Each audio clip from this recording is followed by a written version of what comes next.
ഞാൻ പറഞ്ഞു മെസ്സേജ് എടുത്തു. അപ്പോൾ എന്ത് മെസ്സേജ് കിട്ടി?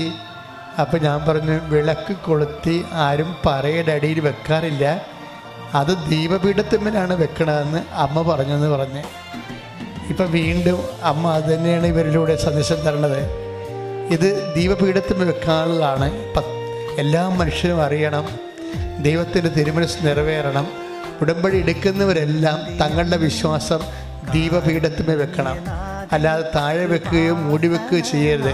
വിശ്വാസം ഏറ്റുപറയാനും പ്രത്യക്ഷീകരണം ഏറ്റുപറയാനും അതിലൂടെ ദൈവത്തിൻ്റെ പദ്ധതി ലോകത്തിന് കൈമാറാൻ വേണ്ടിയുള്ള ദൈവിക സ്വർഗീയ നടപടിയായിട്ടാണ് അമ്മ നമുക്ക് ഉടമ്പടി തന്നത്. പരിശുദ്ധ അമ്മ പ്രത്യക്ഷപ്പെട്ട ഈ ആലയത്തിൽ വന്ന് സാക്ഷ്യം പറയാൻ ഞങ്ങളെ അനുഗ്രഹിച്ച പരിശുദ്ധ അമ്മയ്ക്കും തിരുക്കുമാരനും 1000 നന്ദി.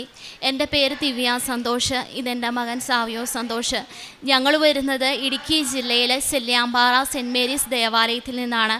ഞാൻ ഉടമ്പടി എടുത്തത് 2024 സെപ്റ്റംബർ 21 തീയതിയാണ്. യൂട്യൂബ് വഴി സാക്ഷ്യം കണ്ടതിനെ തുടർന്നാണ് ഞാനിവിടെ വന്ന് ഉടമ്പടി എടുത്തത്. എൻ്റെ മോന് ലഭിച്ച അത്ഭുതകരമായ രോഗസൗഖ്യത്തെക്കുറിച്ച് സാക്ഷ്യം പറയാനാണ് മെയിനായിട്ട് ഞങ്ങളിവിടെ നിൽക്കുന്നത്. എൻ്റെ മോന് അഡിനോയിഡ് ഉണ്ടായിരുന്നു, അതുപോലെ തന്നെ ജനനേന്ദ്രിയത്തിന് പ്രശ്നമുണ്ടായിരുന്നു. 3-4 വർഷങ്ങളായിട്ട് അതിൻ്റെ ട്രീറ്റ്മെൻറ്റ് ചെയ്യുന്നുണ്ടായിരുന്നു, പൂർണ്ണമായിട്ട് മാറുന്നില്ലായിരുന്നു. ജനനേന്ദ്രിയത്തിന് വേദന വരുമ്പോൾ അവന് തലകറക്കം ഉണ്ടാകുമായിരുന്നു, മൂക്കിന് ഇടയ്ക്ക് ശ്വാസം കിട്ടാതെ വരുമായിരുന്നു, പൂർണ്ണമായിട്ടും ശ്വാസം എടുക്കാൻ പറ്റിയിരുന്നില്ല. കഴിഞ്ഞ മാസം ജനുവരി 9 തീയതി ഞാൻ ഇവിടെ പുതുക്കാൻ വരുന്നതിന് മുമ്പായി ഇത് രണ്ടും ശക്തമായിട്ട് ഇവന് കൂടി. അപ്പം ഞാൻ അന്ന് വരുമ്പോൾ ഇവനെയും കൂടി കൊണ്ടുവരണമെന്ന് എനിക്ക് തോന്നി. അങ്ങനെ ഞാൻ പോകുന്നപ്പോൾ ഇവനെയും കൂടി ഇവിടെ കൊണ്ടുവന്നു. അച്ഛൻ്റെ ബ്ലെസ്സിങ് കിട്ടാനുള്ള ഭാഗ്യമുണ്ടായി. അത് കഴിഞ്ഞ് അച്ഛൻ തൈലം തൊട്ട് പ്രാർത്ഥിക്കാൻ വേണ്ടി തന്നു. അത് ബാത്റൂമിൽ പോയി ജനനേന്ദ്രിയത്തിൽ ഇവൻ്റെ ജനനേന്ദ്രിയത്തിൽ കുരിശ് വരച്ച് പ്രാർത്ഥിച്ചു. അത് കഴിഞ്ഞ് ഞങ്ങൾ നേർച്ച വസ്തുക്കൾ വാങ്ങിക്കാൻ നിൽക്കുമ്പോൾ ഞാൻ ഇവനോട് ചോദിച്ചു, മൂക്ക് ഓപ്പണായി എന്ന് പറഞ്ഞു. അപ്പോൾ ഇവൻ എന്നോട് പറഞ്ഞു, അമ്മ എനിക്കൊരു കീ ചെയിൻ വാങ്ങിച്ചു തരുമോ എന്ന് ചോദിച്ചു. അപ്പോൾ ഇവന് വീട്ടിലെ തെർമോക്കോളും കൊണ്ട് അൽത്താര പോലെ സെറ്റ് ചെയ്തിട്ട് അതിൽ രൂപങ്ങൾ പറക്കി വെക്കുമായിരുന്നു. അപ്പോൾ അവിടെ അവന് തൂക്കിയിടാനാന്ന് എന്നോട് പറഞ്ഞു. ഞാനത് വലിയ കാര്യമായിട്ട് എടുത്തില്ല. ഞാൻ പറഞ്ഞു പിന്നെ പുറത്തുനിന്ന് വാങ്ങിച്ചു തരാം, അങ്ങനെയൊക്കെ ഞാൻ പറഞ്ഞു. അത് കഴിഞ്ഞ് ഞാൻ പോകാൻ വേണ്ടി നിൽക്കുമ്പോൾ ഈ കൃപാസന മാതാവിൻ്റെ മുഖഭാവമില്ലേ, അതുപോലുള്ളൊരു ചേച്ചി ഞങ്ങളുടെ അടുത്ത് വന്നു. ചേച്ചി എന്ന് പറഞ്ഞാൽ ഒരു 35 വയസ്സിൽ താഴെ പ്രായം കാണുള്ളൂ. അപ്പോൾ എൻ്റെ അടുത്ത് വന്നിട്ട് ചോദിച്ചു, കീ ചെയിൻ വാങ്ങിച്ചോ എന്ന് ചോദിച്ചു. അപ്പോൾ ഞാൻ പെട്ടെന്ന് അതിശയിച്ചത് ആരാ, എനിക്കൊന്നും മനസ്സിലായില്ല. ഞാൻ പിന്നെ ഓർത്തു എൻ്റെ തൊട്ട് പുറകെ നിന്ന് അങ്ങനെ കേട്ടതായിരിക്കുമെന്ന് വിചാരിച്ചു. അപ്പം ഞാൻ പറഞ്ഞു വാങ്ങിച്ചില്ല എന്ന് പറഞ്ഞു. എന്നോട് പറഞ്ഞു, നിങ്ങൾക്കൊരു കീ ചെയിൻ വാങ്ങിച്ചു തരാൻ എനിക്ക് തോന്നുവാന്ന് പറഞ്ഞു. ഭയങ്കര കൃപയാട്ടോ ആ ചേച്ചിയുടെ മുഖത്ത്, ഭയങ്കര സൗമ്യതയാണ്, പഞ്ചപാവമാണ്. അപ്പം ഞാൻ പറഞ്ഞു വേണ്ട, എൻ്റെ കയ്യിൽ പൈസയുണ്ട്, ഞാൻ വാങ്ങിച്ചോളാം, അത് ഏത് പാവങ്ങൾക്ക് കൊടുത്തേരെ, ഞാൻ ഇപ്പോൾ വേണമെങ്കിൽ വാങ്ങിച്ചോളാം എന്ന് പറഞ്ഞു. അപ്പോൾ എന്നോട് പറഞ്ഞു, ഞാനിങ്ങനെ കൊണ്ടുവന്ന് തന്നിട്ട് നിങ്ങൾ വാങ്ങിച്ചില്ലെങ്കിൽ എനിക്ക് വിഷമമാകുമെന്ന് പറഞ്ഞു. അപ്പോൾ പിന്നെ ഞാൻ ഒന്നും പറഞ്ഞില്ല കേട്ടോ. ഞാനും ഒന്ന് ഉടമ്പടി പുതുക്കിയിട്ട് നിൽക്കുവാണെങ്കിൽ ഒന്നും മിണ്ടിയില്ല. പെട്ടെന്ന് എൻ്റെ മുമ്പിലേക്ക് കയറി നിന്നു. ശരിക്കും അധികാരത്തോടു കൂടിയുള്ള പെരുമാറ്റമായിട്ടാണ് ഞങ്ങൾക്ക് തോന്നിയത്. എൻ്റെ മുമ്പിൽ കയറി നിന്ന് വെച്ചിട്ട് മോനോട് കുനിഞ്ഞ് ചോദിച്ചു, മോന് വേണോന്ന് ചോദിച്ചു. ഇപ്പം ഇവനോട് നേരത്തെ മുതൽ പറഞ്ഞു പഠിപ്പിച്ചേക്കുന്ന പരിചയമില്ലാത്തവർ ആരെന്ത് തന്നാലും അങ്ങനെ വാങ്ങിക്കാനൊന്നും പോവണ്ട. ഇവൻ്റെ മനസ്സിൽ എന്തെങ്കിലും ആഗ്രഹം കൊണ്ട് അത് ഒതുക്കി മനസ്സിൽ തന്നെ വെക്കാറേ ഉള്ളൂ. എല്ലാം സാധിച്ചു കൊടുക്കാനൊന്നും നമ്മളെക്കൊണ്ട് സാധിച്ചിട്ടില്ല. അപ്പോൾ ഇവൻ പറഞ്ഞു വേണ്ടാന്ന് പറഞ്ഞു. അപ്പോൾ പറഞ്ഞു, അങ്ങനെ പറയല്ലടാ കണ്ണാന്ന് പറഞ്ഞ് വലത് കൈ കൊണ്ട് ഈ കീ ചെയിന് ഇവൻ്റെ ഈ വലത്ത് പോക്കറ്റിലിട്ട് കൊടുത്തു. ഇവൻ ഈ സൈഡിലാണ് നിൽക്കുന്നത്, ഈ അമ്മ ഈ സൈഡിൽ നിൽക്കുന്നു. സ്വാഭാവികമായിട്ട് ഈ വലത് കൈ കൊണ്ട് ഇടത് പോക്കറ്റിലിടാനാണ് നമുക്ക് തോന്നുള്ളൂ. പക്ഷെ അങ്ങനെയല്ല ചെയ്തത്. അത് കഴിഞ്ഞിട്ട് അതിന് തൊട്ട് മുമ്പ് തന്നെ ഇവനോട് ചോദിച്ചു, മോൻ ഇതിൽ ഏത് കീ ചെയിനാണ് ഇഷ്ടമെന്ന്. അപ്പോൾ ഇവനൊന്നും മിണ്ടിയില്ല. അപ്പോഴാണ് പറഞ്ഞത്, എനിക്ക് മോൻ ഈ കീ ചെയിൻ തരാനാണ് ഇഷ്ടമെന്നും പറഞ്ഞ് ഈ കീ ചെയിൻ ഇട്ട് കൊടുത്തു. ആ കയ്യിൽ 2 കീ ചെയിൻ തൂക്കിയിട്ടിട്ടുണ്ടായിരുന്നു, അതിലൊന്ന് ഇതാ ഇട്ട് കൊടുത്തു. അപ്പം ഞാൻ ഓർത്തു ഇത് കഴിഞ്ഞിട്ട് അങ്ങ് പോകുമായിരിക്കും, ഉടമ്പടി എടുത്ത് ഇങ്ങനെ കൃപയിൽ നിൽക്കുന്ന ഏതെങ്കിലും ഒരു വ്യക്തി ആയിരിക്കും എന്നാണ് ഞാൻ അത്രയും നേരം വിചാരിച്ചുകൊണ്ടിരുന്നേ. അപ്പോൾ അത് കഴിഞ്ഞ് വെച്ചിട്ട് അങ്ങ് മാറി നിന്നേച്ചിട്ട് പിന്നെയും തിരിഞ്ഞ് അവിടെ തന്നെ നിന്നു. എന്നിട്ട് പറഞ്ഞു, മോനെ ഞാൻ ക്യൂവിലുണ്ടായിരുന്നു കേട്ടോ, ഞാൻ മോന് വേണ്ടിയിട്ട് പ്രാർത്ഥിക്കുമായിരുന്നു, മോൻ്റെ അസുഖങ്ങളൊക്കെ മാറിക്കോളൂ കേട്ടോ എന്ന് പറഞ്ഞു. എന്നു വെച്ചിട്ട് അങ്ങ് നടന്നു പോയി കേട്ടോ. അപ്പം എനിക്ക് അപ്പം ആകെ മൊത്തം എൻ്റെ തലയ്ക്ക് കിട്ടുന്നത്, വേഗം പോയി ആ വാതിലില്ലേ, നേർച്ച വസ്തുക്കളൊക്കെ വാങ്ങിച്ച് നമ്മൾ ഇറങ്ങുന്ന ആ വാതിൽ, അവിടെ ചെന്ന് നോക്കി നിന്നോളാൻ. അപ്പം ഞാൻ ഇവനെയും വിളിച്ചുകൊണ്ട് അങ്ങോട്ട് ചെന്നു. അവിടെ ചെന്ന് നിന്നപ്പം ഈ അമ്മ കുറേ നടന്നങ്ങ് പോകുന്നോടും കണ്ടു. ആ സമയത്ത് തന്നെ ഒരു സെൻറ്റ് നല്ല സുഗന്ധം ഫീൽ ചെയ്തു കേട്ടോ. അപ്പം ഞാൻ ഓർത്തു ഇവിടെ വന്നിട്ട് പോകുമ്പോൾ അമ്മ നമ്മളെ സ്വീകരിക്കുന്നതായിരിക്കുമെന്ന്. ആ സെൻറ്റിൻ്റെ സ്മെല്ല് തന്നെ ഞാൻ രണ്ടാമത് ഇവിടെ പുതുക്കാൻ വന്നപ്പോൾ നമ്മുടെ ഇവിടെ സമയ ഘടികാരം നെഞ്ചിലേറ്റി അമ്മയുടെ ഫോട്ടോ ഉണ്ടല്ലോ, അവിടെ നിന്നപ്പോൾ അതുപോലെ സുഗന്ധം അനുഭവപ്പെട്ടായിരുന്നു. അപ്പം ഞാൻ എൻ്റെ അടുത്ത് നിന്ന് ചേച്ചിയോട് ചോദിച്ചു, ചേച്ചിക്ക് ഇങ്ങനെ സുഗന്ധം അനുഭവപ്പെടുന്നുണ്ടോ? അപ്പോൾ ആ ചേച്ചി എന്നോട് പറഞ്ഞു, കൊച്ചു പറഞ്ഞപ്പോൾ എനിക്ക് അനുഭവപ്പെട്ടു, മാതാവ് നമ്മളെ അനുഗ്രഹിക്കുന്ന ആട്ടോ എന്ന് പറഞ്ഞു. അതുപോലത്തെ സുഗന്ധം തന്നെയാണ് അന്ന് അനുഭവപ്പെട്ടത്. ചെറുതായിട്ട് മാത്രമേ ഉണ്ടായിരുന്നുള്ളൂ എന്ന് മാത്രം. അപ്പം ഞാൻ ഫുഡ് ഇവന് വാങ്ങിച്ചു കൊടുക്കാൻ വേണ്ടി പോകുമ്പോൾ ഇവന് തല കറങ്ങുമെന്ന് എന്നോട് പറഞ്ഞു. അപ്പം ഞാൻ പറഞ്ഞു, മോൻ്റെ മനസ്സിൽ എന്നാ വിഷമാവും? പറഞ്ഞു, അമ്മേ ഈ കീച്ചൻ തന്നിട്ട് പോയില്ലേ, അപ്പോൾ ഈ പപ്പ വീട് ചിലപ്പോൾ വഴുക്ക് പറയും, ഞാനിങ്ങനെ എനിക്ക് വേണമെന്ന് പറഞ്ഞിട്ട് അങ്ങനെ വാങ്ങിച്ച് തന്നാൽ തന്നെ പറയുള്ളൂ എന്ന് പറഞ്ഞു. അപ്പം ഞാൻ പറഞ്ഞു, കൊച്ചു വിഷമിക്കേണ്ട, ഞാൻ വേറെ ഒരെണ്ണം വാങ്ങിച്ച് തന്നോളാം, നമുക്കിത് വേറെ ആർക്കെങ്കിലും കൊടുക്കാമെന്ന് പറഞ്ഞു. എന്നിട്ട് ഞാനുണ്ടല്ലോ ഇവിടെ വന്ന് വേറെ കീച്ചയും വാങ്ങിച്ചിട്ട് ബസ്സിൽ കയറിയപ്പോൾ ഒരു പാവപ്പെട്ട ഒരു കൊച്ചിനെ കണ്ടു. ആ കൊച്ചിന് ഞാൻ ഈ കീച്ചയും കൊടുത്തു. അതിന് മുമ്പ് എന്നെ ഇത് കൊടുക്കണ്ടെന്ന് എൻ്റെ മനസ്സിലിങ്ങനെ തോന്നും കേട്ടോ. ഒരു സൈഡിൽ ദാനമായി കിട്ടി, ദാനമായി തന്നെ കൊടുക്കണം, അങ്ങനെ തന്നെ എൻ്റെ മനസ്സിലേക്ക് വരുക. അങ്ങനെ ഞാൻ ആ കൊച്ചിന് കൊടുത്തു. എന്നിട്ട് വീട്ടിൽ ചെന്നപ്പോൾ ഹസ്ബൻഡിനോട് പറഞ്ഞപ്പോൾ എന്നോട് പറഞ്ഞു, അതെന്താ അങ്ങനെ കാണിച്ചത്? അത് മാതാവ് തന്നതല്ലായിരുന്നോ? അത് ചിന്തിക്കാനുള്ള വിവേകം നിനക്ക് ഉണ്ടായില്ല, അതാ സംഭവിച്ചേ. ഇനി പോയത് പോട്ടെ, കൊടുത്തത് ആരുടെയും കയ്യിൽ നിന്ന് തിരിച്ചു വാങ്ങിക്കേണ്ടെന്ന് പറഞ്ഞു. അപ്പോൾ ഞാൻ വേറൊരു ആത്മീയമായ രീതിയിൽ ജീവിക്കുന്ന ഒരു വ്യക്തിയോടും കൂടി ഞാൻ പറഞ്ഞു, ഇങ്ങനെ വന്ന ഒരു സ്ത്രീ ഞങ്ങളുടെ അടുത്ത് വന്നു, ഇങ്ങനെ എന്ന് പറഞ്ഞു. അപ്പോൾ ആ വ്യക്തി എന്നോട് പറഞ്ഞു, അത് മാതാവ് തന്നെയാണ്. അപ്പോൾ ഞാൻ പറഞ്ഞു, ക്യൂവിലുണ്ടായിരുന്നു എന്ന് പറഞ്ഞു. അങ്ങനെയൊക്കെ പറയൂന്ന് എന്നോട് പറഞ്ഞു. അപ്പോൾ എനിക്ക് ഭയങ്കര വിഷമമായി. വെള്ളിയാഴ്ചയാണ് ഞങ്ങൾ ഇവിടുന്ന് ചെന്ന് വീട്ടിൽ ചെല്ലുന്നത്. ആ രാത്രിയും പിറ്റേ ദിവസം ശനിയാഴ്ച ആ രാത്രി എനിക്ക് ഭയങ്കര ബുദ്ധിമുട്ടാണ്. ഞാനിങ്ങനെ നിങ്ങൾക്ക് കൊണ്ടുവന്ന് തന്നിട്ട് നിങ്ങൾ വാങ്ങിച്ചില്ലെങ്കിൽ എനിക്ക് വിഷമമാകും, അങ്ങനെ പറഞ്ഞ വാക്ക്. ഞാൻ ശനിയാഴ്ച ഞങ്ങളെ വണ്ടിയെ കൊണ്ടുവരുന്ന ആ ചേട്ടനോട് വിളിച്ചു ചോദിച്ചു, ചേട്ടാ ഞങ്ങളെ വണ്ടിയെ കൊണ്ടുവരുന്ന ചേട്ടനോട് ഞാൻ വിളിച്ചു ചോദിച്ചു, ചേട്ടാ ആ വണ്ടിയെ വരുന്ന 2 പിള്ളേരെയും കൊണ്ട് വന്ന അമ്മയുടെ നമ്പർ അറിയും? എനിക്ക് പേരറിയത്തില്ല, അവരുടെ വീട്ടുപേരറിയില്ല, ഒന്നും അറിയത്തില്ല. ആകെ മൊത്തം ആ ചേട്ടത്തി അന്ന് ബസ്സിൽ വെച്ച് ഒന്ന് അരിശപ്പെട്ടായിരുന്നു കേട്ടോ. അവരുടെ വിഷമം കൊണ്ടാണെന്ന് തോന്നുന്നു. അപ്പം അങ്ങനെ ഞാൻ പറഞ്ഞു, അരിശപ്പെട്ട ആ ചേട്ടത്തിയുടെ നമ്പർ തരുമോ? പല പ്രാവശ്യം വിളിച്ചിട്ടും ആ ചേട്ടൻ തന്നില്ല. പിന്നെ തരാമെന്ന് എന്നോട് പറഞ്ഞു. പക്ഷേ ആ ചേട്ടൻ്റെ ഓരോ കാരണങ്ങൾ കൊണ്ടാണ് തരാതിരുന്നേ. അപ്പോൾ അത് കഴിഞ്ഞ് വെച്ചിട്ട് ഞാൻ ചേട്ടനോട് പറഞ്ഞില്ല, ഹസ്ബൻഡിനോട് പറയാതെ ഞാൻ പോകുന്നത്. പറഞ്ഞു കഴിഞ്ഞാൽ എന്നെ വഴക്ക് പറയും. അപ്പം ഞായറാഴ്ച ഞാൻ ഉടമ്പടി പത്രം കൊടുക്കാൻ പോയി തീരാറാകുന്ന സമയത്ത് ആ ചേട്ടൻ എനിക്ക് വിളിച്ച് ഫോൺ നമ്പർ തന്നു. അപ്പോൾ സന്തോഷമായി. ഇനി എനിക്ക് വിളിച്ചാൽ കിട്ടുമല്ലോ. പിന്നെ ഞാൻ എത്ര പ്രാവശ്യം വിളിച്ചെന്ന് എനിക്ക് തന്നെ അറിയത്തില്ല. പല പ്രാവശ്യം ഞാൻ വിളിച്ചിട്ട് അവർ ഫോൺ എടുക്കുന്നില്ല. പിന്നെ എനിക്ക് ആകെ മൊത്തം വിഷമമായി. ഞാൻ അപ്പം തന്നെ മാതാവിനോട് മാപ്പ് പറഞ്ഞ് ഞാൻ പ്രാർത്ഥിച്ചു കേട്ടോ. ഇത് കർത്താവിൻ്റെ അമ്മ തന്നതാണ്, എനിക്ക് ഞങ്ങൾക്ക് അത് തിരിച്ചു തരണം. എനിക്ക് അറിവില്ലായ്മ കൊണ്ട് ഞാൻ അങ്ങനെ ചെയ്തു പോയതാണ്. അത് ഞങ്ങൾക്ക് മാതാവ് തന്നതാണെങ്കിൽ തിരിച്ചു തന്നാൽ മതി, ഇല്ലെങ്കിൽ തിരിച്ചു തരണ്ട. എന്നിട്ട് ആ ചേട്ടൻ പറഞ്ഞ സ്ഥലപ്പേര് ആ ചേട്ടൻ എന്നോട് പറഞ്ഞിരുന്നു. ആ സ്ഥലത്ത് ഞാൻ ഇറങ്ങിയിട്ട്, ആ സ്ഥലത്തോടടുത്ത് ഞാൻ ഇറങ്ങിയിട്ട് അവിടെ ഞാൻ പത്രം കുറച്ച് കൊടുത്തിട്ട് ഞാൻ അവരോട് ചോദിച്ചു, മോളി എന്നാ ചേച്ചിയുടെ പേര്, അവരുടെ വീട് അറിയുമോ? ആ ചേട്ടൻ അവിടെ ഉള്ളവർക്ക് അറിയത്തില്ല എന്ന് പറഞ്ഞു. അത് കഴിഞ്ഞ് വെച്ചിട്ട് ഞാൻ പോയി ആ ചേട്ടൻ പറഞ്ഞ പോലെ തന്നെ റോഡിൻ്റെ മുകളിൽ വണ്ടി നിർത്തിയിട്ട് ഉടമ്പടി ലോക്കറ്റ് കൈ പിടിച്ചിട്ട് ഞാൻ മാതാവിനോട് പ്രാർത്ഥിച്ചു, മാതാവ് എങ്ങനെയാലും എനിക്ക് കാണിച്ചു തരണം, നേരം പോകുന്നേക്കെപ്പോഴെങ്കിലും ഇനി ഇതുകൊണ്ട് എനിക്ക് പോകണം, ഇല്ല എൻ്റെ ജീവിതകാലം മൊത്തം ഞാൻ കരഞ്ഞ് തീർക്കേണ്ടതായിട്ട് വരും. അത് കഴിഞ്ഞിട്ട് ഞാൻ ഈ ഉടമ്പടി ലോക്കറ്റും പിടിച്ച് ആ വഴി കൂടെ താഴേക്ക് നടന്ന് ചെന്നപ്പോൾ ഒരു വലിയൊരു വീട് കണ്ടു.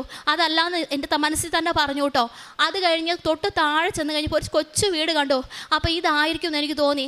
അവിടെ ചെന്നതേ ആ ഒരു രണ്ട് പിള്ളേരുണ്ടായിരുന്നു. അതിലൊരു കൊച്ചു മുറ്റത്തിരിപ്പുണ്ടായിരുന്നു. അപ്പം തന്നെ ഞാൻ കീച്ചയും കൊടുത്ത് ആ കൊച്ചിനെ വിളിച്ചു. ആ സമയത്ത് ഞാൻ മുറ്റത്തേക്ക് കയറുമ്പോൾ എനിക്ക് ഭയങ്കര ഒരു അനുഭവം ഉണ്ടാവുക കേട്ടോ. ശരിക്കും ശരീരം കുളിര് കൂറുന്ന പോലത്തെ ഒരു അനുഭവം. അപ്പോൾ എനിക്ക് മനസ്സിലായി, മാതാവ് തന്നത് തന്നെയാണ്, ഞാൻ കാണിച്ചതായിരുന്നു പൊട്ടത്തരമെന്ന്. അപ്പം ഞാൻ കൊച്ചിനോട് ചോദിച്ചു, മോനെ ചേച്ചി തന്ന കീച്ചയും മോൻ്റെ കയ്യിലുണ്ടോ? അപ്പോൾ ആ കൊച്ചു എന്നോട് പറഞ്ഞു ഉണ്ടെന്നും പറഞ്ഞ് എനിക്ക് എടുത്തു തന്നു. ഞാനത് വേഗം പോക്കറ്റിലിട്ടിട്ട് 80 രൂപ ഞാൻ ആ കൊച്ചിന് കൊടുത്തു. ഞാൻ പറഞ്ഞു, മോൻ്റെ മനസ്സ് വേദനിക്കരുത്, ചേച്ചി അറിയാതെ മോന് തന്നു പോയത്, ഇത് വേറൊരാളുടെയാണ്, മോൻ ഇതുപോലൊരെണ്ണം അടുത്ത പ്രാവശ്യം പോകുമ്പോൾ വാങ്ങിച്ചോ എന്ന് പറഞ്ഞു. അങ്ങനെ ഞാനത് കൊണ്ടുവന്ന് എൻ്റെ മോന്, മാതാവ് കണ്ണാന്ന് വിളിച്ച മോന്, അവൻ്റെ കയ്യിൽ ഞാനത് ഏൽപ്പിച്ചു. പിറ്റേ ദിവസം മുതൽ ഞങ്ങളുടെ വീട്ടിൽ ശരിക്കും രോഗങ്ങൾ കടുത്തു കേട്ടോ. ചേട്ടനാ മാതാവാന്ന് പറഞ്ഞ് ആദ്യമേ മാതാവ് തന്നതാന്ന് പറഞ്ഞത്. ചേട്ടൻ്റെ കണ്ണിൽ കരട് വീണിട്ട് ഇൻഫെക്ഷനായി മരുന്ന് വാങ്ങിച്ചിട്ട് കുറഞ്ഞില്ല. ആ ഒപ്പം തന്നെ ഇവന് ജനനേന്ദ്രിയത്തിന് വേദന കൂടി. അങ്ങനെ പക്ഷേ ഇത് നല്ലതിന് വേണ്ടിയിട്ടായിരുന്നു. ഇവൻ്റെ ജനനേന്ദ്രിയത്തിൻ്റെ തൊലി ബാക്കിലേക്ക് പൊട്ടി പൊട്ടി പൊട്ടി മാറി. അത് ബാക്കിലേക്ക് മാറാത്തതുകൊണ്ടാണ് വേദന എടുത്തുകൊണ്ടിരുന്നത്, തല കറങ്ങിക്കൊണ്ടിരുന്നത്. അത് ചെറിയൊരു ഭാഗം മാത്രം വിടാൻ ബാക്കിയായിട്ട് നിന്നു. അതിന് ചെറിയൊരു ട്രീറ്റ്മെൻറ്റേ വേണ്ടി വന്നുള്ളൂ.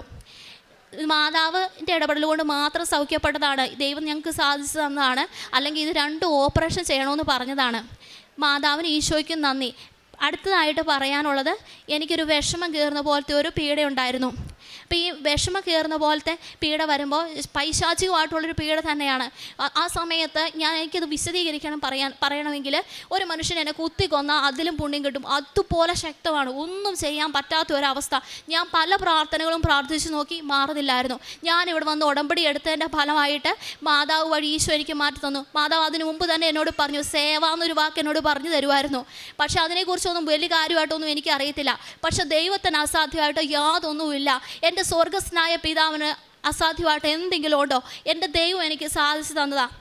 ഈ മാതാവ് ഞങ്ങൾക്ക് ഇവിടെ വന്ന് ഞങ്ങളോട് സംസാരിച്ചു എന്ന് പറയാൻ കാരണം ഒരു കാര്യമോടെ പറയാം. ഞങ്ങളോട് പറഞ്ഞത് ക്യൂവിലുണ്ടായിരുന്നു എന്ന് പറഞ്ഞു. ആ വന്ന അമ്മയുടെ കയ്യിലുണ്ടല്ലോ, ഈ കയ്യിൽ ഒരു പൊതി മാത്രമേ ഉള്ളൂ. പേഴ്സില്ല, ബാഗില്ല, ഒന്നുമില്ല. ഈ കയ്യിൽ 2 കീ ചെയിൻ മാത്രം. ഈ കയ്യിൽ ഇവിടെ നമ്മൾ നേർച്ച വസ്തുക്കൾ വാങ്ങിക്കുമ്പോൾ കിട്ടുന്ന ഒരു പാക്കറ്റ്. അതും കൊണ്ട് എങ്ങനെ അച്ഛനെ കാണുന്നേ? ഉടമ്പടി എടുക്കുന്ന പത്രം വേണം. അതുകൂടാതെ അച്ഛനെ കാണാനുള്ള ഡീറ്റെയിൽസ് വേണം. ഇതൊന്നും ആ അമ്മയുടെ കയ്യിലുണ്ടായിരുന്നില്ല. അപ്പോൾ ക്യൂവിലുണ്ടായിരുന്നു എന്ന് പറഞ്ഞപ്പോൾ തന്നെ അറിയാലോ, അത് അമ്മ നുണ പറഞ്ഞിട്ടുമില്ല. അമ്മേനെ കാണാനുള്ള കാഴ്ച ഞങ്ങൾക്ക് ഉണ്ടായില്ല. അത് തന്നെയാണ് സത്യം. പിന്നെ അമ്മ നോക്കുന്ന നോട്ടം, എനിക്ക് ഈ കീസയും കൈ കിട്ടിക്കഴിഞ്ഞിട്ടാട്ടോ ഇത് 2ഉം ബോധ്യമാകുന്നത്. ഈ മാതാവിൻ്റെ കണ്ണൊന്ന് ശ്രദ്ധിച്ചേ, അങ്ങനെ എൻ്റെ മനസ്സിൽ തോന്നി. ഈ അമ്മ എങ്ങനെ നോക്കുമോ അതുപോലെ തന്നെയാണ്. വ്യത്യാസം എന്ന് പറയുന്ന ഇത്രയും കവിളുണ്ടായിരുന്നില്ല. അത് മാത്രം എനിക്ക് വ്യത്യാസമായിട്ട് തോന്നിയുള്ളൂ. പിന്നെ ഹൈറ്റൊക്കെ എൻ്റെ അത്ര ഹൈറ്റേ ഉള്ളൂ. നോർമൽ ഗ്രാമറാണ് തോന്നിയത്. പിന്നെ എൻ്റെ കാഴ്ചപ്പാട് ഞാൻ മാതാവിനെ ചിന്തിച്ച് വെച്ചിട്ട് നല്ല ഹൈറ്റുള്ള അമ്മ, അതിസുന്ദരിയായ അമ്മ, അങ്ങനെയൊക്കെ. അതുകൊണ്ട് എനിക്ക് പെട്ടെന്ന് മനസ്സിലാക്കാതെ പോയതെന്നാണ് എനിക്ക് തോന്നുന്നത്. പിന്നെ ഞാൻ ഈ ഫോട്ടോ വരയ്ക്കാനിടയായത്, എനിക്ക് കൃപാസനം മാതാവിൻ്റെ ഫോട്ടോ വരയ്ക്കണമെന്ന് ആഗ്രഹം ഉണ്ടായിരുന്നു. നേരത്തെ മുതൽ ചിത്രമൊക്കെ വരയ്ക്കുമായിരുന്നു. അപ്പോൾ ഞാൻ വരച്ചു വന്നപ്പോൾ സമയഘടികാരം വെച്ച അമ്മേനെ വരയ്ക്കണമെന്ന് തന്നെ എനിക്ക് തോന്നി. അങ്ങനെ ഞാനാണ് ഈ അമ്മേനെ ഫോട്ടോ വരച്ചു. വീട്ടിനുള്ളിൽ തൂക്കാൻ വേണ്ടിയിട്ടാണ് വരച്ചു വെച്ചത്.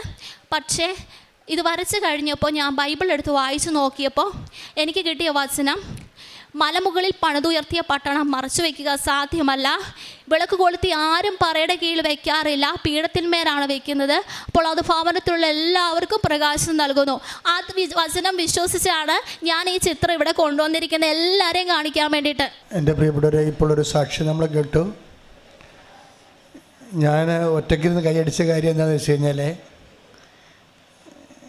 ഞാൻ വാടിപ്പെട്ടിയിൽ 2011 മാതാവിനെ കാണാൻ വേണ്ടി ചെല്ലുമ്പോൾ ഞാൻ ഫെയിൻ്റായി പോയെന്ന് നിങ്ങളോട് പറഞ്ഞിട്ടുണ്ട്. എനിക്കകത്ത് കയറാൻ കഴിഞ്ഞില്ല. എന്നോട് അമ്മ അന്ന് മനസ്സിൽ തോന്നിച്ച, ആദി നിൻ്റെ മുമ്പിൽ ഇതിനേക്കാൾ വ്യക്തമായിട്ടാണ്, വാടിപ്പെട്ടിയേക്കാൾ വ്യക്തമായിട്ടാണ് ഞാൻ പ്രത്യക്ഷപ്പെട്ടത്. എന്നിട്ട് നീ ഈ 2004 തൊട്ട് 2011 വരെ ഈ വിഷയത്തിലൊന്നും ചെയ്തില്ല. അപ്പോൾ എൻ്റെ മനസ്സിൽ ഞാൻ അമ്മയോട് പറഞ്ഞു, എനിക്ക് പേടിയായിട്ടാണ്. ഇങ്ങനെ മാതാവ് പ്രത്യക്ഷപ്പെട്ടെന്നൊക്കെ പറഞ്ഞാൽ ആൾക്കാരെ പറ്റിച്ച് ധ്യാനകേന്ദ്രത്തിൽ ആളെ കൂട്ടാൻ വേണ്ടിയാണെന്ന് സഭ വിചാരിക്കും. പിന്നെ സഭയിൽ നിന്ന് സസ്പെൻഷനൊക്കെ ഉണ്ടാകും. അതുകൊണ്ട് ഞാൻ പറയാതിരുന്നതാണെന്ന് അമ്മയോട് പറഞ്ഞു. സ്വരത്തിൽ പറഞ്ഞില്ല, മനസ്സിൽ പറഞ്ഞു. പക്ഷേ എന്നാലും എനിക്കകത്ത് കയറാൻ കഴിഞ്ഞില്ല. അടുത്ത് കയറാൻ കഴിയാതെ ഞാൻ തിരിച്ചു പോരേണ്ടി വന്നെനിക്ക്. വിജയകുമാറിന് ഞാൻ 1000 രൂപ കൊടുത്തിട്ട് എനിക്ക് വേണ്ടി നേർച്ചയിടാൻ പറഞ്ഞു. അതിന് വിജയകുമാർ സാക്ഷിയാണ്. ഞാൻ തിരിച്ചു പോരുമ്പോൾ വണ്ടിയിൽ കയറുമ്പോൾ അമ്മ എനിക്ക് പ്രത്യക്ഷീകരണ പ്രാർത്ഥന തന്നു. ആദ്യത്തെ പ്രത്യക്ഷീകരണ പ്രാർത്ഥന. അമ്മ ആഗ്രഹിക്കുന്ന കൃപാവര പദ്ധതി കൃപാസനത്തിൽ ഞങ്ങളുടെ കുടുംബം നിറവേറാൻ ഇടയാക്കണമേ എന്നാണ് ആ പ്രത്യക്ഷീകരണ പ്രാർത്ഥന ഉണ്ടായിരുന്നത്. അപ്പം അന്ന് ജോമോൾ സിസ്റ്റർ ഇവിടെ ഉണ്ട്. അവർ ജസ്റ്റ് വന്നൊരു കാലമായിരുന്നു. അപ്പോൾ ഇവരുടെ ഒരു സാധാരണ ആധ്യാത്മിക വിഷയങ്ങളൊക്കെ എഴുതുകയും കമ്മ്യൂണിക്കേറ്റ് ചെയ്യണതും ഇവരായിരുന്നു ഇവിടുത്തെ സെക്രട്ടറി, ലൈബ്രറിയുടെ സെക്രട്ടറി, കൾച്ചറൽ സെക്രട്ടറിയൊക്കെ. അപ്പം ഞാൻ ജോൺ മിസ്റ്റേഴ്സിനോട് പറഞ്ഞു, ഇങ്ങനെ ഒരു സംഭവം നടന്നു വാടിപ്പെട്ടിയിൽ, അപ്പോൾ എന്നോട് ചോദിച്ചു മെസ്സേജ് എടുത്തില്ലേ ബൈബിള്? ഞാൻ പറഞ്ഞു മെസ്സേജ് എടുത്തു. അപ്പോൾ എന്നോട് ചോദിച്ചു എന്ത് മെസ്സേജ് കിട്ടി? അപ്പോൾ ഞാൻ പറഞ്ഞു വിളക്ക് കൊളുത്തി ആരും പറയുടെ അടിയിൽ വെക്കാറില്ല, അത് ദീപപീഠത്തിന്മേലാണ് വെക്കണതെന്ന് അമ്മ പറഞ്ഞെന്ന് പറഞ്ഞ്. ഇപ്പം വീണ്ടും അമ്മ അത് തന്നെയാണ് ഇവരിലൂടെ സന്ദേശം തരണത്. ഇത് ദീപപീഠത്തിന്മേൽ വെക്കാനുള്ളതാണ്. എല്ലാ മനുഷ്യരും അറിയണം, ദൈവത്തിൻ്റെ തിരുമനസ്സ് നിറവേറണം. ഉടമ്പടി എടുക്കുന്നവരെല്ലാം തങ്ങളുടെ വിശ്വാസം ദീപപീഠത്തിന്മേൽ വെക്കണം, അല്ലാതെ താഴെ വെക്കുകയോ മൂടി വെക്കുകയോ ചെയ്യരുത്. വിശ്വാസം ഏറ്റുപറയാനും പ്രത്യക്ഷീകരണം ഏറ്റുപറയാനും അതിലൂടെ ദൈവത്തിൻ്റെ പദ്ധതി ലോകത്തിന് കൈമാറാൻ വേണ്ടിയുള്ള ദൈവിക സ്വർഗീയ നടപടിയായിട്ടാണ് അമ്മ നമുക്ക് ഉടമ്പടി തന്നത്. അപ്പോൾ ഉടമ്പടി എടുക്കുന്ന ആൾക്കാർ നിങ്ങളുടെ സ്വകാര്യമായ ജീവിത പ്രശ്നങ്ങളിലേക്ക് കുടുങ്ങിപ്പോരുത്. അത് ഓട്ടോമാറ്റിക്കായിട്ട് നടക്കും. പക്ഷെ നിങ്ങൾ ചെയ്യേണ്ടത് വിശ്വാസം ദീപപീഠത്തിൽ വെച്ചുകൊണ്ട് 10 മനുഷ്യരുടെ മുമ്പിൽ ഈ പ്രത്യക്ഷീകരണത്തിൻ്റെ അക്രൈസ്തവ സഹോദരങ്ങൾക്ക് സാക്ഷ്യം പറയുമ്പോൾ അവർ പ്രത്യേകം പറയും, അമ്മ എന്നെ പ്രത്യക്ഷീകരണത്തിൻ്റെ സാക്ഷിയാക്കിയെന്ന്. അപ്പോൾ അവർക്ക് ബോധമുണ്ട് അതിനെക്കുറിച്ച് എന്താണ് നടക്കുന്നത് കൃപാസനത്തിലെ. ഇതൊരു ധ്യാന കേന്ദ്രമൊന്നുമല്ല, മറിച്ച് ദൈവിക പ്രത്യക്ഷപ്പെടലിന് സ്വർഗീയമായ ഒരു ലക്ഷ്യമുണ്ട്. അത് ലോകം മുഴുവൻ അറിയേണ്ടതാണ്. അങ്ങനെ അറിയിക്കാൻ വേണ്ടിയാണ് നമ്മൾ ദൈവമായിട്ട് ഉടമ്പടി ചെയ്യണതെന്നുള്ള ബോധ്യം വീണ്ടും അമ്മ അരക്കിട്ട് ഉറപ്പിക്കുകയാണ്. ഒരിക്കൽ കൂടി കൈയടിച്ചുകൊണ്ട് ഈ സാക്ഷ്യത്തിന് നന്ദി പറയാം. നീ സ്ത്രീകളിൽ അനുഗ്രഹീതയാണ്, നിന്റെ ഉദരഫലവും അനുഗ്രഹീതവും. എൻ്റെ കർത്താവിൻ്റെ അമ്മ എൻ്റെ അടുത്ത് വരാനുള്ള ഭാഗ്യം എനിക്ക് എവിടെ നിന്ന്? അമ്മ പറഞ്ഞ പോലെ മൂക്കിന് ശരീരത്തിന് അസുഖം മാറ്റിത്തന്ന കൃപാസന മാതാവിൻ്റെ തൃത്വ ദൈവത്തിന് ഓടാനും കൂടി നന്ദി പറയുന്നു. കഴിഞ്ഞ മാസം 9-ാം തീയതി ഞങ്ങളിവിടെ ഒന്ന് പോവാനിരിക്കുമ്പം ഈ മാതാവിൻ്റെ മോഭാവമുള്ള ഒരു ചേച്ചി ഞങ്ങളടുത്ത് വന്നിട്ട് എൻ്റെ അമ്മയോട് ചോദിച്ചു കീച്ചയും വാങ്ങിച്ചോന്ന്. അപ്പം എൻ്റെ അമ്മ പറഞ്ഞു ഇല്ലയെന്ന്. അപ്പം എൻ്റെ കർത്താവിൻ്റെ അമ്മ പറഞ്ഞു എനിക്ക് നിങ്ങൾക്കൊരു കീച്ചയും മേടിച്ച് തരാൻ തോന്നുന്നുണ്ടെന്ന്. അപ്പോൾ എൻ്റെ അമ്മ പറഞ്ഞു അയ്യോ വേണ്ട, എന്തെങ്കിലും പാവങ്ങൾക്ക് കൊടുത്താൽ ഞങ്ങളുടെ കയ്യിൽ പൈസ ഉണ്ട്, വേണമെങ്കിൽ ഇപ്പോൾ വാങ്ങിച്ചോളാമെന്ന് പറഞ്ഞു. അപ്പം എൻ്റെ കർത്താവിൻ്റെ അമ്മ പറഞ്ഞു ഞാനിങ്ങനെ കൊണ്ടു തന്നിട്ട് നിങ്ങൾ വാങ്ങിച്ചില്ലെങ്കിൽ എനിക്ക് വിഷമമാവുമെന്ന് പറഞ്ഞു. അപ്പം പിന്നെ ഞങ്ങളൊന്നും പറഞ്ഞില്ല.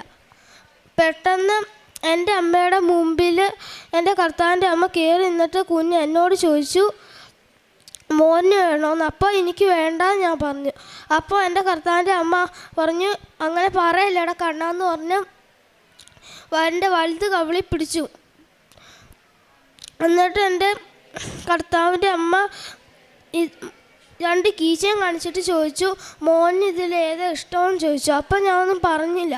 അപ്പം എൻ്റെ കർത്താവിൻ്റെ അമ്മ എനിക്ക് മോന് ഇതാ തരാൻ തോന്നുന്നതെന്ന് പറഞ്ഞ് എൻ്റെ വലുത് പോക്കറ്റിൽ ഈ കീച്ചൻ ഇട്ടിട്ട് ഇത് നീങ്ങി നിന്നിട്ട് പറഞ്ഞു മോനെ ഞാൻ ക്യൂവിലുണ്ടായിരുന്നു, മോന് വേണ്ടിയിട്ട് പ്രാർത്ഥിക്കുമായിരുന്നു, മോൻ്റെ എല്ലാ അസുഖവും മാറിക്കോളും.